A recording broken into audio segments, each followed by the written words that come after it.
বৃহৎ পৰীক্ষণ সমাপন হৈছে এই গগনযানৰ আৰু এতিয়া মহাকাশলৈ উৰা মাৰিবলৈ সাজু হৈছে নমস্কাৰ ইয়া হৈছে নিউজ 18 অসম নৰ্থ ইষ্টৰ পোনপটীয়া সম্প্ৰচাৰ ষ্টুডিঅ'ত মই প্ৰাঞ্জল আমি চন্দ্ৰযান দেখিছিলো চন্দ্ৰযান কেনেধৰণে ভাৰতে সফল কৰিছিল ইছৰোৰ হিয়া বৃহৎ সফলতা আছিল যি সফলতাৰ বাবে ইছৰোক এতিয়া বিশ্বই সন্মান কৰে ভাৰতবৰ্ষৰ প্ৰধানমন্ত্ৰীয়ে ভূয়সী প্ৰশংসা কৰিছিল সেই বিশেষ কাৰুকাৰ্যৰ বাবে ইছৰোৰ আৰু এতিয়া আহিছে গগনযান এই গগনযানৰ সংক্ষেপে মই কথাখিনি কৈ দিওঁ এই গগনযানত মহাকাশলৈ মানুহ লৈ যোৱাৰ এটা ইছৰোৰ পৰিকল্পনা ৰচনা কৰিছে যাতে মানুহক পৰিভ্ৰমণ কৰাব পাৰে এই গগনযানত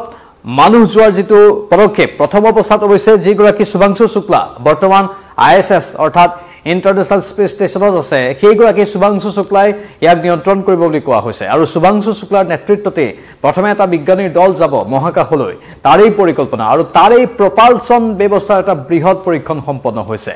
ইছৰোৰ বিজ্ঞানীসকলে যেটো পৰীক্ষণ সম্পন্ন কৰিছে সেই পৰীক্ষণটো 350 ছেকেণ্ডৰ এটা গৰম হৈ থকাৰ পৰীক্ষণ বা ইয়াক হিট এক্সামাইন বুলি উল্লেখ কৰা হৈছে যাতে এই প্ৰপালচন ব্যৱস্থাটো সঠিক অৰ্থত কাম কৰি থাকে কিমান নিৰ্দিষ্ট এটা সময়ৰ বাবে গৰম হৈ আছে এই প্ৰপালচন ব্যৱস্থা তাক জুখি মাখি চোৱা হৈছিল আৰু সেই 350 ছেকেণ্ডৰ যেটো পৰীক্ষা আছিল হেতু সফলভাৱে সম্পন্ন হৈছে যেটো পৰীক্ষাৰ অন্তৰ্গত এই গগনযানখন মহাকাশলৈ যোৱাৰ পাছত পুনৰ মহাকাশৰ পৰা পৃথিৱীলৈ উভতাই অনাৰ বাবে কেনে ধৰণৰ ব্যৱস্থা থাকিব সেইখিনি পৰীক্ষা কৰা হয় বা সেই মহাকাশযানখনৰ গতি কেনে ধৰণে ইফাল খিফাল কৰিব পাৰি মানে যদি হু কাখে যাবলগীয়া হয় বা বাও কাখে যাবলগীয়া হয় তেতিয়া সেই গগনযানখনক নিয়ন্ত্ৰণ কৰিব পৰা যাবলৈ না যায় তাৰেই পৰীক্ষণ সম্পন্ন হয় আৰু ইয়াৰ যি বেগ আছে সেই বেগটো কম বেছি কৰিব পৰা যাবনে না যায় মহাকাশত যোৱাৰ পাছত তাৰেই পৰীক্ষা সম্পন্ন হয় আৰু সেই পৰীক্ষাত প্ৰথমটো পৰীক্ষাত যাক অতি বৃহৎ বা গুৰুত্বপূৰ্ণ পৰীক্ষা বুলি কোৱা হৈছে তাতেই সফল হৈছে ইছৰো মানে প্ৰথমটো টেষ্টত পাছ কৰিছে গগনযান আৰু ইছৰোৰ বিজ্ঞানীসকলে সেই আনন্দৰ বতৰাটো সমগ্ৰ দেশবাসীক দিব বিচাৰিছে আৰু আমি এই বতৰাটো সংবাদ মাধ্যম হিচাপে আপোনালোকক জনাবলৈ পাই নথৈ আনন্দিত হৈছো ইছৰোৰ এই যি এটা মাষ্টাৰ প্ল্যান সেই মাষ্টাৰ প্ল্যানটো বাস্তৱ অৰ্থত কাৰ্যকৰী হোৱাৰ বাবে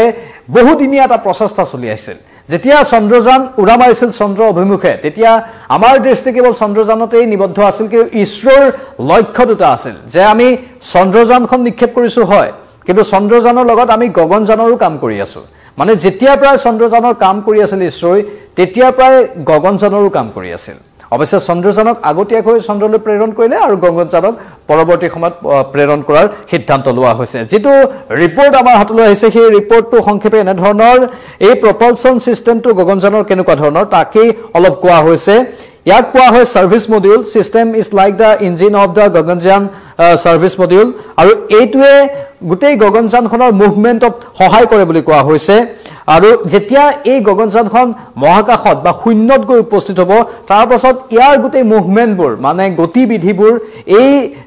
প্ৰপালচন ব্যৱস্থাটোৱে নিয়ন্ত্ৰণ কৰিব আৰু ইয়াক কেনে ধৰণে অৰবিটত এডজাস্ট কৰিব পাৰি কেনে ধৰণে ইয়াৰ ডাইৰেকচন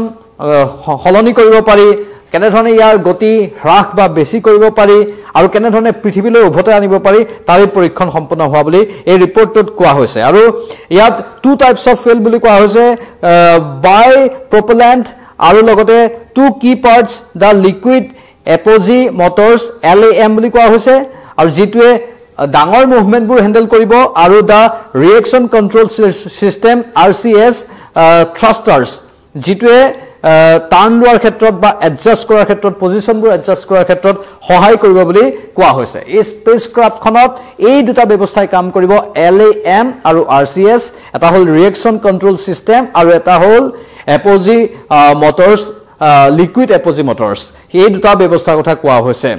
আৰু এই সমগ্ৰ ব্যৱস্থাটো নিৰ্মাণ কৰোতে যি কাৰুকাৰ্য আছিল সেই কাৰুকাৰ্যখিনিৰো বিৱৰণী অলপ দিয়া আছে আৰু ইয়াৰ বাবে কিমান বিজ্ঞানী একেলগে কাম কৰিছিল তাৰো কিছু বিৱৰণী দিয়া আছে বহু বিজ্ঞানী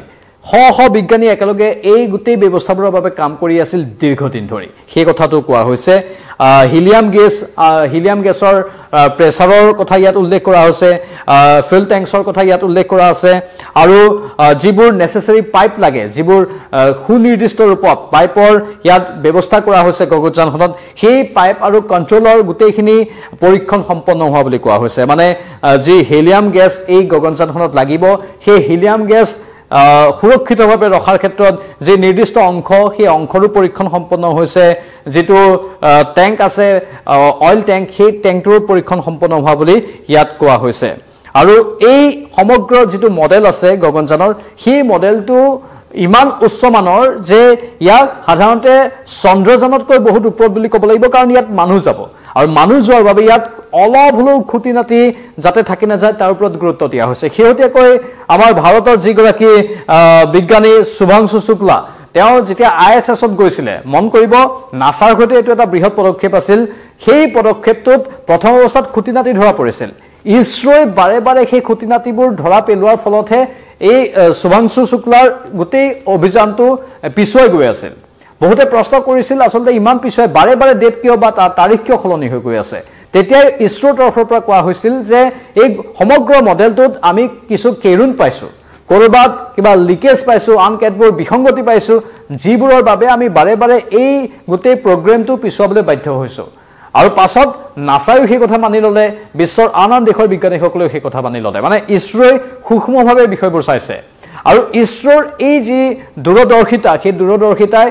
সময়মতে কামটো নকৰাব পাৰে অলপ পলম কৰাব পাৰে কিন্তু ইয়াক 100% সফল কৰাত অৰিহণা যোগায় আৰু ইছৰোৰ গগনযানৰ ক্ষেত্ৰতো সেইটো পদক্ষেপ যে পৰীক্ষণ প্ৰথম খুঁটিনাটি মাৰি সকলো দিশ চাই চিতি লোৱাটো প্ৰথম কাম তাৰ পাছতহে আমি বাস্তৱ ক্ষেত্ৰত কামবোৰ কৰিবলৈ আগবাঢ়িম মানে কাৰ্যকৰী কৰাৰ পূৰ্বে তাৰ লাগিলে 100টাই পৰীক্ষণ হোক সেই 100টা পৰীক্ষণ কৰিবলৈ ইছৰো সাজু বুলি সদৰি কৰা হৈছে এই বিবৃতিটোত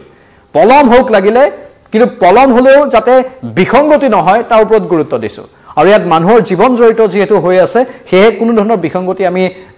ৰব দিব নোৱাৰো আৰু বাৰে বাৰে আমি পৰীক্ষা কৰিবলৈ সাজু আছো বুলি ইছৰোৰ তৰফৰ পৰা কোৱা হৈছে যে কি নহওক এয়া এক বৃহৎ পৰীক্ষণ আছিল প্ৰপালচন সিস্টেমৰ আৰু সেই বৃহৎ পৰীক্ষণটো সফল হৈছে পৰৱৰ্তী সময়ত আৰু কেইবাটাও পৰীক্ষণ অৱশ্যে চলাব বুলি ইছৰোই সদৰি কৰিছে তাৰ পাছত গগনযান উৰা মাৰিব পাৰিব মহাকাশলৈ সেই কথাও ইছৰোৰ তৰফৰ পৰা কোৱা হৈছে স্বাভাৱিকতেই আমাৰ দেশৰ বাবে এটা ভাল খবৰ আপোনালোকৰ মতামত কি আমাৰ ফেসবুক আৰু ইউটিউব দুটা প্লেটফৰ্মতে কমেন্টত কমেন্ট কৰি জনাব পাৰে এই মুহূৰ্তৰ এই পোনপটীয়া সম্প্ৰচাৰটোৰ পৰা বিদায় লৈছো নমস্কাৰ